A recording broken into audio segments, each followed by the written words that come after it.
إن الحمد لله نحمده ونستعينه ونستغفره ونؤمن به ونتوكل عليه ونعوذ بالله من شرور أنفسنا ومن سيئات أعمالنا من يهده الله فلا مضل له ومن يضلله فلا هادي له وأشهد أن لا إله إلا الله وحده لا شريك له وأشهد أن محمدا عبده ورسوله يا أيها الذين آمنوا اتقوا الله حق تقاته ولا تموتن إلا وأنتم مسلمون يا أيها الناس اتقوا ربكم الذي خلقكم من نفس واحدة وخلق منها زوجها وبث منهما رجالا كثيرا ونساء واتقوا الله الذي تساءلون به والأرحام إن الله كان عليكم رقيبا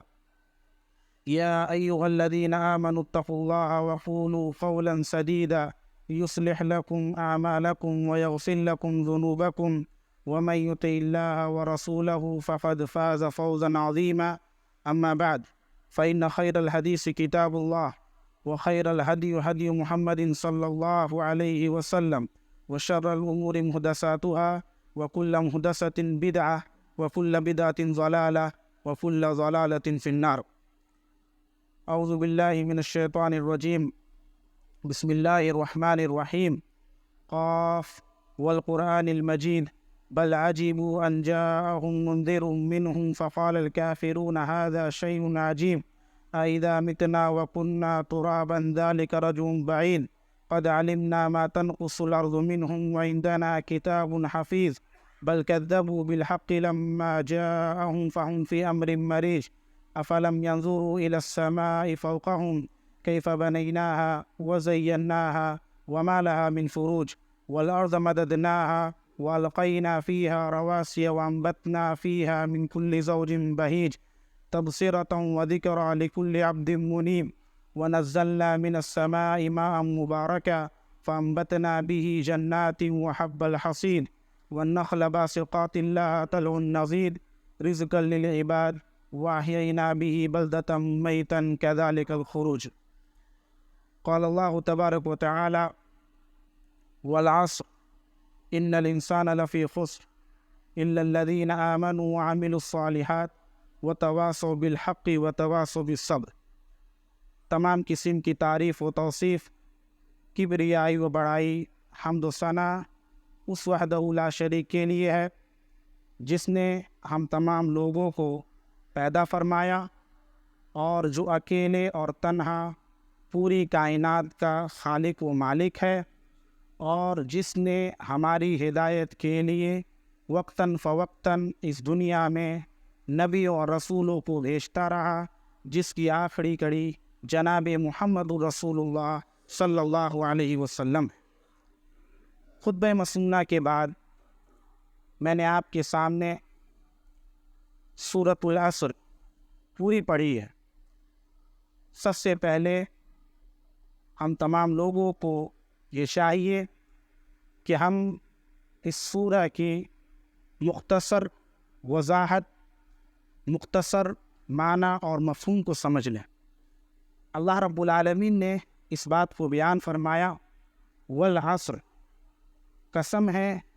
زمانے کی۔ اس کے بعد اللہ تعالیٰ نے کہا ان الانسان لفی خسر، کہ تمام انسان خسارے میں ہیں، نقصان میں ہیں۔ اس کے بعد اللہ تعالیٰ نے فرمایا الا الذین آمنوا وعملوا الصالحات وتواصوا بالحق وتواصوا بالصبر، لیکن وہ لوگ خسارے میں نہیں ہیں، وہ لوگ نقصان میں نہیں ہیں، الا الذین آمنوا، جو لوگ ایمان لے کر آئے۔ اس کے بعد اللہ تعالیٰ نے کہا وعملوا الصالحات، جن لوگوں نے نیک اعمال کیے۔ اس کے بعد اللہ تعالیٰ نے کہا کہ وتواصوا بالحق وتواصوا بالصبر، جو آپس میں ایک دوسروں کو حق کی نصیحت کرتے ہیں، اور اس کے بعد اللہ تعالیٰ نے کہا کہ وتواصوا بالصبر، اور جو آپس میں ایک دوسروں کو صبر کی تلقین کرتے ہیں۔ تو گویا کہ اس آیت کریمہ کو پڑھنے کے بعد اور اس کی وضاحت کے بعد ہمیں یہ بات معلوم ہوتی ہے کہ دنیا میں تمام قسم کے لوگ خسارے میں ہیں، نقصان میں ہیں، کامیاب نہیں ہیں، لیکن جن لوگوں کے پاس 4 صفات ہوں وہ لوگ نقصان میں نہیں ہیں، خسارے میں نہیں ہیں۔ جیسا کہ ابھی آپ کے سامنے بیان کیا گیا کہ جو لوگ ایمان لے کر آئے، نیک اعمال کیے اور ایک دوسروں کو حق کی نصیحت کرتے رہے اور اس کے بعد ایک دوسروں کو صبر کی تلقین کرتے رہے، تو یہ 4 قسم کے لوگ ایسے ہیں، یا یہ کہ جس انسان میں یہ 4 صفات موجود ہوں گی وہ دنیا کا خسارہ پسند آدمی نہیں ہے، وہ آدمی نقصان میں نہیں ہے۔ اس کے بعد ہم اس سورہ کے وضاحت کرتے ہیں اور اس کے معنی و مفہوم کو سمجھنے کی کوشش کرتے ہیں۔ اللہ تعالیٰ نے کہا کہ والعصر، قسم ہے زمانے کی، قسم ہے زمانے کی۔ جب آپ قرآن مجید کو پڑھیں گے تو اللہ رب العالمین نے بہت سارے مقامات پر اور بہت سارے جگہوں میں مختلف جگہوں کی اور مختلف اوقات کی اللہ رب العالمین نے قسم کھائی۔ جیسے کہ مثال کے طور پر اللہ تعالیٰ نے کہا کہ والفجر ولیال عشر، قسم ہے فجر کے وقت کی اور 10 راتوں کی، یعنی ذی الحجہ کے ابتدائی 10 دنوں کی۔ اس کے بعد اللہ رب العالمین نے دوسری جگہ فرمایا کہ والتین والزیتون وطور سینین، قسم ہے تین کی اور قسم ہے زیتون کے درخت کی۔ تو یہ اللہ رب العالمین نے جو مختلف قسموں کی قسم کھائی ہے اور مختلف چیزوں کی قسم کھائی ہے، تو اس سے یہ بات ہمیں معلوم ہوتی ہے اور مفسرین کرام نے اسی بات کی وضاحت کی ہے کہ جب اللہ رب العالمین کسی بھی چیز کی قسم کھاتا ہے تو وہ اس کی اہمیت پر دلالت کرتا ہے، وہ اس کی اہمیت پر دلالت کرتا ہے۔ آپ کو یہ بات معلوم ہے کہ اللہ رب العالمین نے کہا کہ والفجر، قسم ہے فجر کے وقت کی۔ اس کے بارے میں احادیث میں جو اس کی اہمیت ہے اور اس کی جو افادیت ہے اس کو بیان کیا گیا ہے۔ ولیال عشر، قسم ہے 10 راتوں کی، یعنی ذی الحجہ کی ابتدائی 10 دنوں کی، تو اس کی بھی اہمیت اور اس کی فضیلت کتاب و سنت میں بتائی گئی ہے۔ تو بتانا یہ ہے کہ اللہ رب العالمین جب کسی بھی چیز کی قسم کھاتا ہے تو وہ اس کی اہمیت پر دلالت کرتا ہے۔ تو اللہ رب العالمین نے یہاں کہا کہ والعصر، قسم ہے زمانے کی۔ تو اب ہمیں یہ بات معلوم کرنے کی ہے کہ زمانہ کس کو کہتے ہیں، زمانہ کس کو کہتے ہیں۔ اس کی جو وضاحت ہو سکتی ہے وہ یہی ہے کہ ہم یہ دیکھتے ہیں کہ جو ہمارے سامنے جو مختلف قسم کی تبدیلیاں آتی ہیں وہ سب کے سب زمانے ہی کی صورتوں میں آتی ہیں۔ کبھی ہمارے پاس خوشی کے لمحات ہیں، کبھی ہمارے اوپر مصیبتیں آتی ہیں، تکلیفیں آتی ہیں، یا کہ ہم سے کوئی چیز چھوٹ جاتی ہے، تو یہ سب کے سب جو ہے زمانے ہی میں وقوع پذیر ہوتے ہیں۔ تو یہ زمانے کی وضاحت ہے اور یہ زمانے کی تعریف ہے۔ تو اللہ رب العالمین نے کہا کہ قسم ہے زمانے کی۔ اس کے بعد اللہ تعالیٰ نے کہا کہ ان الانسان لفی خسر، کہ تمام انسان خسارے میں ہیں، نقصان میں ہیں، کوئی بھی شخص کامیاب نہیں۔ اور اس کے بعد اللہ تعالیٰ نے کہا کہ جس آدمی میں 4 صفات ہوں گی وہ آدمی کامیاب ہے۔ سب سے پہلے اللہ تعالیٰ نے کہا کہ جو آدمی کامیاب ہے وہ شخص جو ہے، کون سا آدمی کامیاب ہے؟ اللہ تعالیٰ نے کہا کہ الا الذین آمنوا، جو لوگ ایمان لے کر آئے، جو لوگ ایمان لے کر آئے وہ شخص کامیاب ہے، وہ آدمی نقصان میں نہیں ہے، وہ آدمی خسارے میں نہیں ہے۔ تو ہم اس بات کو سمجھنے کی کوشش کریں گے کہ ایمان کس کو کہتے ہیں، ایمان کس کو کہتے ہیں، اس کو ہم سمجھنے کی کوشش کریں گے۔ ایمان کہتے ہیں زبان سے اقرار کو، دل سے تصدیق کو، اور اعضاء و جوارح سے آپ اس کام کو کیجئے، اس کو ایمان کہتے ہیں۔ اور یہی وضاحت اور یہی مفہوم جو ہے تمام لوگوں نے اور تمام علماء کرام نے ایمان کی تعریف اسی طریقے سے کی ہے کہ زبان سے اقرار کو، دل سے تصدیق کو، اور اعضاء و جوارح سے اس عمل کو کرنے کا نام ایمان ہے۔ اس کے بعد اللہ کے نبی صلی اللہ علیہ وسلم نے اس بات کو بیان فرمایا کہ ایک مومن آدمی کو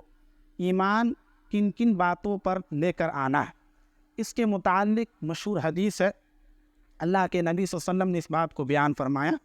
کہ ان تؤمن باللہ وملائکتہ وکتبہ ورسلہ والیوم الآخر وبالقدر خیرہ وشرہ،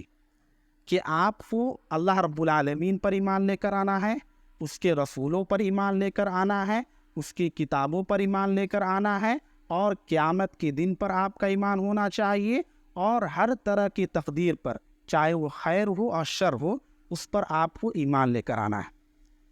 اس حدیث میں اس بات کی وضاحت کی گئی ہے کہ ایک مسلمان کو اور ایک مومن شخص کو ان باتوں پر ایمان لے کر آنا ہے۔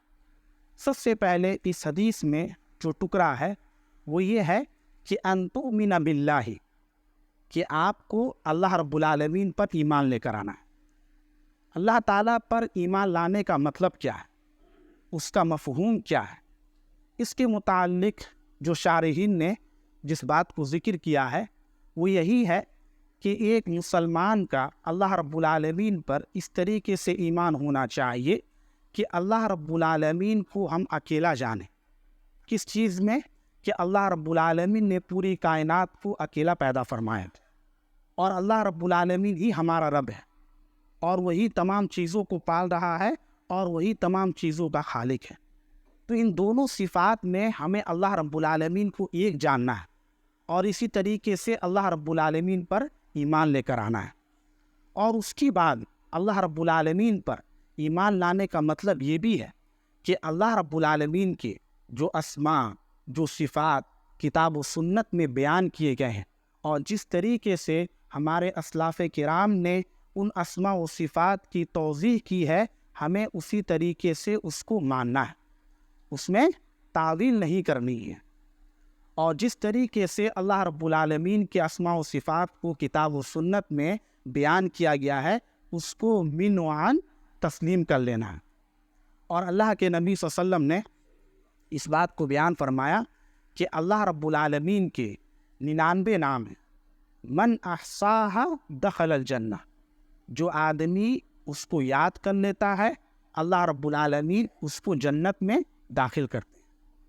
اس حدیث کا مفہوم یہ ہے کہ اللہ کے نبی صلی اللہ علیہ وسلم نے اس حدیث میں اس بات کی جو وضاحت کی ہے کہ من احصاہا دخل الجنہ، جو اللہ رب العالمین کے نام کو گن لیتا ہے، یاد کر لیتا ہے، اللہ رب العالمین اس کو جنت میں داخل کرتے ہیں۔ اس حدیث کے متعلق شارحین حدیث نے جس بات کی وضاحت کی ہے وہ یہی ہے کہ آپ جب اللہ رب العالمین کے اسماء و صفات کو دیکھیں، اس کو پڑھیں، تو آپ اس میں غور و فکر کریں، اس میں تدبر سے کام لیں۔ اس سے کیا ہوگا؟ آپ جو ہے آپ کے دل کی اصلاح ہوگی، اور آپ کے دل میں اللہ رب العالمین کا ڈر و خوف پیدا ہوگا۔ تو یہی مفہوم ہے من احصاہا دخل الجنہ، کہ جو آدمی اللہ رب العالمین کے نام کو یاد کر لیتا ہے، اللہ رب العالمین اس کو جنت میں داخل کرتے ہیں۔ اور آپ کو یہ بات معلوم ہے کہ جب آپ قرآن مجید کی تلاوت کرتے ہیں تو اللہ رب العالمین کے بہت سارے نام جو ہے قرآن مجید میں بیان کیے گئے ہیں، جیسے علیم ہے، حکیم ہے، سمیع ہے، قدیر ہے۔ اس کا مفہوم یہی ہے کہ علیم کا مفہوم یہی ہے کہ اللہ رب العالمین تمام چیزوں کو جاننے والا ہے، یعنی قیامت کے صبح تک جتنی بھی چیزیں ہونے والی ہیں اللہ رب العالمین اس کو جاننے والا ہے۔ حکیم کا مطلب یہ ہے کہ اللہ رب العالمین کے تمام کام میں حکمت پوشیدہ ہے، اگرچہ انسان کو ظاہری طور پر اس میں حکمت نظر نہیں آتی ہے، لیکن اللہ رب العالمین کا ایک نام حکیم بھی ہے، تو اللہ رب العالمین کے ہر کام میں حکمت پوشیدہ ہے۔ اور اس کے بعد اللہ رب العالمین کا ایک نام ہے سمیع، کہ اللہ رب العالمین تمام چیزوں کو سننے والا ہے۔ تو جو بھی چیزیں دنیا میں ہو رہی ہیں اللہ رب العالمین ان تمام چیزوں کو سننے والا ہے۔ اور اس کے بعد اللہ رب العالمین کا ایک نام ہے قدیر، تو اللہ اس کا مفہوم یہ ہے کہ اللہ رب العالمین ہر چیز پر قدرت رکھتا ہے۔ تو یہ قرآن مجید میں اللہ رب العالمین کے اسماء کو بتایا گیا ہے، اور اس کا مفہوم اس طریقے سے کتاب و سنت میں بتایا گیا ہے۔ ہمیں جو ہے اس کو اسی طریقے سے ماننا ہے اور ہمیں اس کو اسی طریقے سے بنوان تسلیم کر لینا ہے۔ اس کے بعد اللہ کے نبی صلی اللہ علیہ وسلم نے اس بات کو بیان فرمایا کہ ان تؤمن باللہ و ملائکتی، آپ کو فرشتوں پر ایمان لے کر آنا ہے۔ فرشتوں پر ایمان لانے کا مطلب یہی ہے کہ اللہ رب العالمین نے جس طریقے سے انسانوں کو پیدا فرمایا ہے، اسی طریقے سے اللہ رب العالمین نے ایک اور مخلوق کو نور سے پیدا فرمایا ہے، اور ان کی تعداد بہت زیادہ ہے، اور ان کی ایک اہم خوبی یہ ہے کہ یہ لوگ اللہ رب العالمین کی صرف اطاعت کرتے ہیں، اللہ رب العالمین کی نافرمانی نہیں کرتے۔ تو اس طریقے سے ہمیں فرشتوں پر بھی ایمان لے کر آنا ہے، اور فرشتوں میں بہت سارے فرشتے ہیں، لیکن جو مشہور فرشتے ہیں جیسے کہ آپ جانتے ہیں کہ جبریل علیہ الصلوۃ والسلام، میکائیل علیہ الصلوۃ والسلام، اسرافیل علیہ الصلوۃ والسلام، ان کے جو کام کتاب و سنت میں بتائے گئے ہیں، ہمیں جو ہے اسی طریقے پر اس پر ایمان لے کر آنا ہے۔ اور اس کے بعد اللہ کے نبی صلی اللہ علیہ وسلم نے اس بات کو بیان فرمایا کہ ان تؤمن باللہ و ملائکتہ و کتبہ، کہ آپ کو اللہ رب العالمین کی کتابوں پر ایمان لے کر آنا ہے۔ تو اللہ رب العالمین نے انسانوں کی ہدایت کے لیے وقتاً فوقتاً اپنے نبیوں پر جو کتابیں نازل کی ہیں، ہمیں اس پر ایمان لے کر آنا ہے۔ جیسے کہ جو مشہور کتابیں ہیں، توریت ہے، زبور ہے، انجیل ہے اور قرآن مجید ہے۔ تو چونکہ قرآن مجید یہ ہماری ہدایت کے لیے، اور اس میں کسی بھی طرح کا رد و بدل نہیں ہے، اور قیامت کی صبح تک یہی ہمارے لیے ہدایت کی کتاب ہے۔ تو ہمیں اس پر جو ہے اس طریقے سے ایمان لے کر آنا ہے کہ اللہ رب العالمین نے جتنی بھی کتابیں نازل کی ہیں اور جن نبیوں پر نازل کی ہے، وہ کتابیں برحق ہیں، لیکن زمانے کے آنے کے باوجود بہت ساری کتابوں میں رد و بدل کر دیا گیا ہے۔ جیسے کہ آپ کو یہ بات معلوم ہے کہ توریت ہے، انجیل ہے، زبور ہے، یہ زمانے کی وجہ سے بعد کے لوگوں نے اس میں تغیر کر دیا ہے، تبدیلی کر دی ہے، لیکن قرآن مجید ایک واحد کتاب ہے جو آج بھی تمام چیزوں سے پاک و صاف ہے، اور وہی ہمارے لیے ہدایت کی کتاب ہے۔ اس کے بعد اللہ کے نبی صلی اللہ علیہ وسلم نے اس بات کو بیان فرمایا کہ ان تؤمن باللہ و ملائکتہ و کتبہ و رسلہ والیوم الآخر، کہ آپ کو آخرت کے دن پر ایمان ہونا چاہیے۔ آپ کا ایمان اس طریقے سے ہونا چاہیے کہ ایک دن ایسا آنے والا ہے کہ اللہ رب العالمین تمام لوگوں کو قبروں سے نکالے گا اور ان کو میدان محشر میں جمع فرمائے گا، تاکہ ان لوگوں نے دنیا میں جو اعمال کیے ہیں اللہ رب العالمین ان کو اس کا بدلہ عطا فرمائے۔ تو اس طریقے سے ہمارا قیامت کے دن پر بھی ایمان ہونا چاہیے۔ اور اس کے بعد اللہ کے نبی صلی اللہ علیہ وسلم نے اس بات کو بیان فرمایا کہ وَبِالْقَدْرِ خَيْرِهِ وَشَرِّهِ، کہ آپ کو اچھی اور بری تقدیر پر بھی ایمان لے کر آنا ہے۔ اور اس کے متعلق اللہ کے نبی صلی اللہ علیہ وسلم نے اس بات کو بیان فرمایا کہ اللہ رب العالمین نے زمین و آسمان کی پیدائش سے 50,000 سال پہلے تمام انسانوں کی تقدیر کو اللہ رب العالمین نے لکھ دیا ہے، اور قیامت کے صبح تک جو بھی ہونے والا ہے اللہ رب العالمین نے اس کو لکھ دیا ہے۔ تو اس طریقے سے ہمارا یہ ایمان ہونا چاہیے کہ ہم پر جو بھی چیزیں آتی ہیں وہ سب کے سب جو ہے ہماری تقدیر میں لکھا جا چکا ہے، اور ہمیں اس پر ایمان لے کر آنا ہے۔ تو یہ ایک وضاحت ہوئی اِلَّا الَّذِينَ آمَنُوا، کہ جو لوگ ایمان لے کر آئے۔ ایمان کی وضاحت آپ کے سامنے بیان کر دی گئی، اور اس کی تعریف کو اور اس کے مفہوم کی بھی وضاحت آپ کے سامنے کر دی گئی۔ اس کے بعد آیت کا دوسرا ٹکڑا ہے اِلَّا الَّذِينَ آمَنُوا وَعَمِلُوا الصَّالِحَاتِ، جو لوگ نیک اعمال کیے۔ نیک عمل کس کو کہتے ہیں؟ نیک عمل کس کو کہتے ہیں؟ اس کی بابت ہمیں اس بات کو سمجھنے کی ضرورت ہے کہ ہر وہ عمل جس سے اللہ رب العالمین خوش ہوتا ہو، اللہ رب العالمین کی رضا حاصل ہوتی ہو، وہ نیک عمل ہے۔ اس کی بہت ساری صورتیں ہیں، جیسے نماز پڑھنا ہے، یہ نیک عمل ہے، روزہ رکھنا ہے، یہ نیک عمل ہے، صدقہ و خیرات کر رہے ہیں، یہ نیک عمل ہے۔ اس سے بندے کا مقصود یہ ہوتا ہے کہ وہ اللہ رب العالمین کو راضی کر لے۔ لیکن جب بھی ہم نیک اعمال کریں تو ہمیں جو ہے اس بات کو سمجھنے کی ضرورت ہے کہ ہمارے نیک اعمال میں دو چیزیں ہونا بہت ضروری ہے. ایک اخلاص، یعنی ہمارے کسی بھی نیک عمل میں ریاکاری نہ ہو، شہرت نہ ہو، دکھلانے کے لیے کوئی عمل نہ ہو، شہرت کے لیے کوئی عمل نہ ہو، بلکہ وہ عمل خالص اللہ رب العالمین ہی کے لیے ہونا چاہیے، اور تبھی جا کر وہ نیک عمل اللہ رب العالمین کی بارگاہ میں آپ کا قبول ہوگا. اور دوسری چیز ہے اللہ کے نبی صلی اللہ علیہ وسلم کے بتلائے ہوئے طریقے پر وہ نیک عمل ہونا چاہیے. ایسا نہیں کہ معاشرے میں، سوسائٹی میں جو بہت سارے اعمال ہو رہے ہیں ہم یہ سمجھے کہ وہی نیک عمل ہے، بلکہ اللہ کے نبی صلی اللہ علیہ وسلم نے جو عمل کر کے دکھایا ہے ہمیں وہ عمل کرنا ہے. اور اگر ہم دوسرے طریقے کے اعمال کرتے ہیں تو وہ عمل باطل ہے، مردود ہے. اللہ کے نبی صلی اللہ علیہ وسلم نے اس بات کو بیان فرمایا کہ من عمل عملا لیس علیہ امرنا فہو رد، کہ جس نے کوئی ایسا کام کیا جس پر اللہ کے نبی صلی اللہ علیہ وسلم کی مہر نہیں ہے، آپ نے اس کو نہیں بتایا ہے، تو وہ عمل باطل ہے، مردود ہے.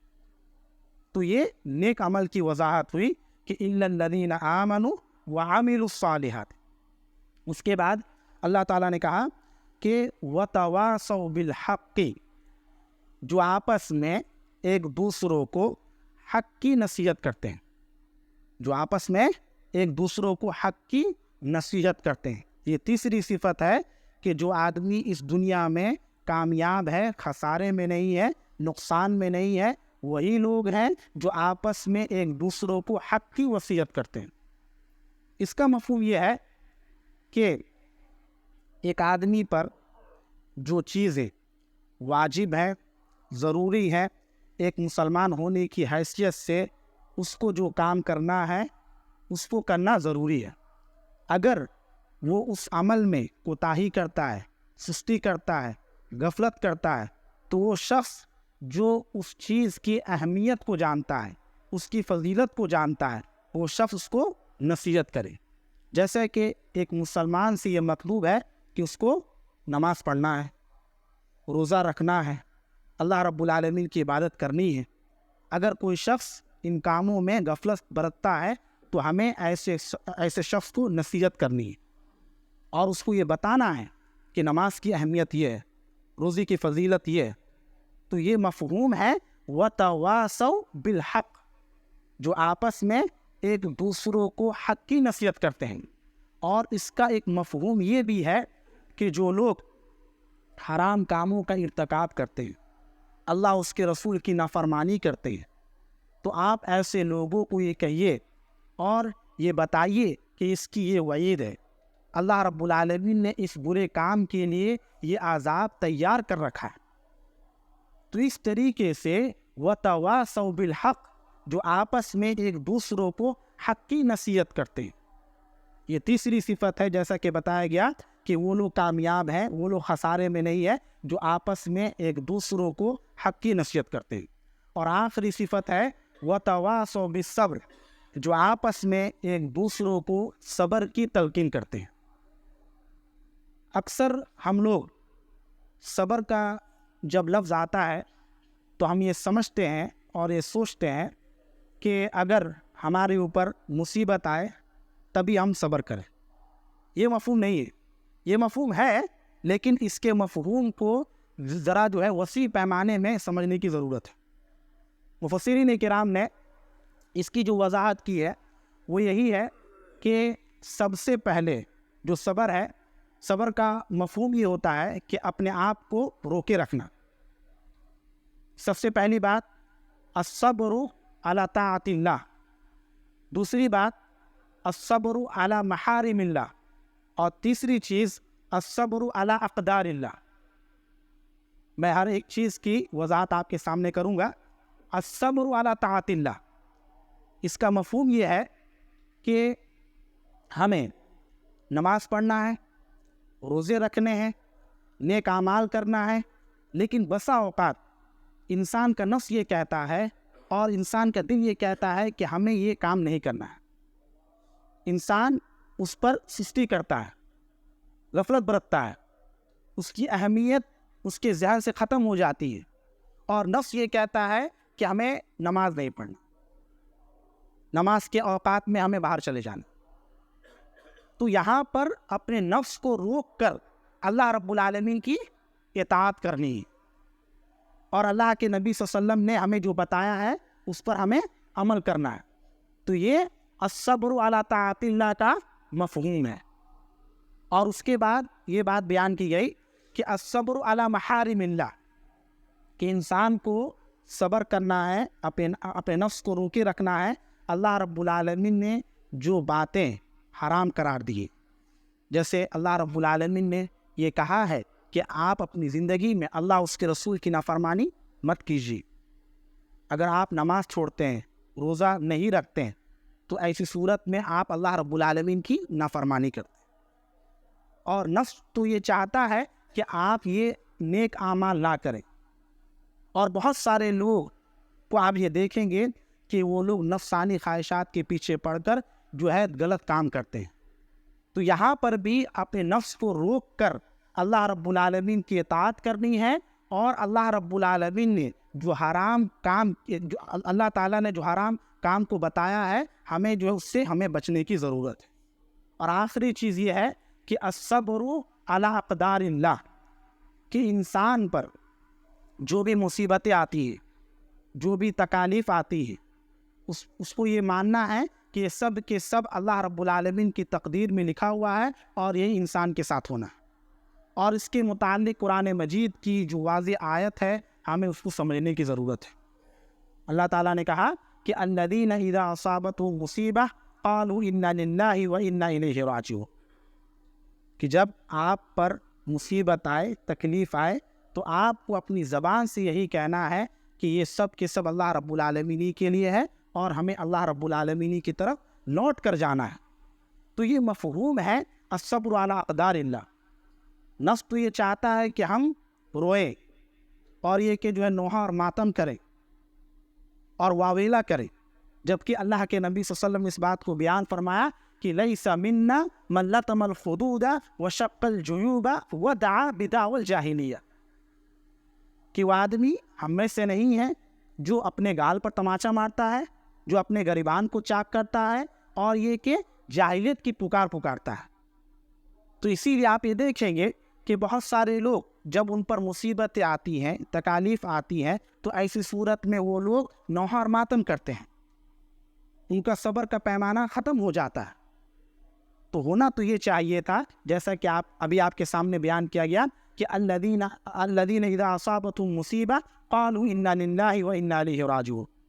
کہ جب ایسے لوگوں پر کوئی مصیبت آتی ہے تو یہ کہتے ہیں کہ یہ سب کے سب اللہ رب العالمین ہی کے لیے ہے، اور ہمیں اللہ رب العالمین کی طرف لوٹ کر جانا ہے۔ تو یہ مفہوم ہے سورۃ العصر کی، جو ابھی آپ کے سامنے بیان کی گئی، کہ اللہ تعالیٰ نے کہا کہ قسم ہے زمانے کی، والعصر ان الانسان لفی خسر، کہ تمام انسان گھاٹے میں ہیں، نقصان میں ہیں، اور وہی شخص کامیاب ہے، الا الذین آمنوا وعملوا الصالحات وتواصوا بالحق وتواصوا بالصبر، کہ جو لوگ ایمان لے کر آئے، نیک اعمال کیے، اور ایک دوسروں کو حق کی نصیحت کرتے رہے، اور آپس میں ایک دوسروں کو صبر کی تلقین کرتے رہے۔ آج چونکہ جمعہ کا دن ہے، اور جمعہ کے دن کثرت سے ہمیں چاہیے کہ اللہ کے نبی صلی اللہ علیہ وسلم کی ذات پر ہمیں درود بھیجنا چاہیے۔ اللہ رب العالمین نے اس بات کو بیان فرمایا، ان اللہ وملائکتہ یصلون علی النبی یا ایھا الذین آمنوا صلوا علیہ وسلموا تسلیما، یقیناً اللہ رب العالمین اور اس کے فرشتے اللہ کے نبی صلی اللہ علیہ وسلم کی ذات پر رحمت کی دعا کرتے ہیں۔ اے ایمان والو، تمہیں بھی چاہیے کہ تم بھی ان کے اوپر درود و سلام بھیجو، اور جو شخص ایک مرتبہ اللہ کے نبی صلی اللہ علیہ وسلم کی ذات پر درود بھیجتا ہے، اللہ کے نبی صلی اللہ علیہ وسلم نے اس بات کو بیان فرمایا کہ من صلی علیہ صلاۃ واحدہ صلی اللہ بہا عشرہ، کہ جو آدمی ایک مرتبہ اللہ کے نبی صلی اللہ علیہ وسلم کی ذات پر درود بھیجتا ہے، اللہ رب العالمین اس پر 10 رحمتوں کو نازل فرماتے ہیں، اس کے 10 درجات کو بلند کرتے ہیں، اور یہ کہ اس کے 10 گناہوں کو مٹاتے ہیں۔ تو ہمیں چاہیے کہ ہم آج کے دن کثرت سے اللہ کے نبی صلی اللہ علیہ وسلم کی ذات پر درود بھیجیں۔ اللہم صلی علی محمد وعلی آل محمد کما صلیت علی ابراہیم وعلی آل ابراہیم انک حمید مجید، اللہم بارک علی محمد وعلی آل محمد کما بارکت علی ابراہیم وعلی آل ابراہیم انک حمید مجید۔ آخر میں اللہ تعالیٰ سے دعا ہے کہ اللہ تعالیٰ ہم تمام مسلمانوں کو نیک اعمال کرنے کی توفیق عطا فرمائے اور ہمیشہ کتاب و سنت کے مطابق ہمیں زندگی گزارنے کی توفیق عطا فرمائے، آمین۔